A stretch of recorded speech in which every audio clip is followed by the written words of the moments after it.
নমস্কাৰ বন্ধুসকল, কি খবৰ আপোনালোকৰ? এনেদৰে ভিডিঅ' বহু দিনৰ মূৰত বনালোঁ আৰু যিহেতু এইকেইদিন সকলোৰে মনবোৰ বেয়া জুবিনদাৰ কাৰণে।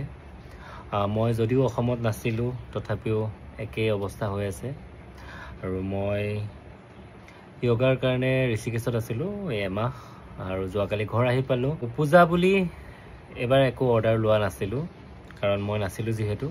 তাৰ মাজতে এটা অৰ্ডাৰ আহিলে আৰু কালি আহি পায়ে আকৌ ফেঞ্চি গ'লোঁ, বস্তুবোৰ ল'লোঁ আৰু এয়া হ'ল মেটেৰিয়েলবোৰ ল'লোঁ।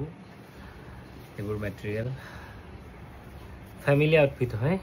মোৰ বন্ধু এজন, আমাৰ ইয়াৰে বন্ধু এজনৰ ৱাইফ আৰু তাৰ কাৰণে আৰু তাৰ ছোৱালীজনীৰ কাৰণে। ছোৱালীজনীৰ বাৰ্থডে হয়, গতিকে মোক ক'লে যে কাম লোৱা নাছিলোঁ, মন চনো ভাল নহয় আৰু প্লাছ আহি পেলাই অকণমান ভাগৰুৱা লাগি আছে, তো কৰিব মন নাই। তথাপিও যিহেতু অৰ্ডাৰটো ৰাখিছোঁ কৰিব লাগিব, তো কেনেকুৱা হয় কেনেকুৱা বনাওঁ আপোনালোকক দেখাম।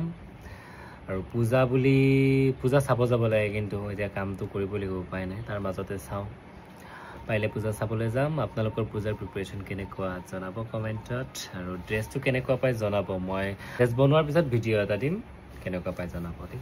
আৰু আপোনালোকক লাগিলেও অৰ্ডাৰ কৰিব পাৰে। Thank you and happy Durga Puja.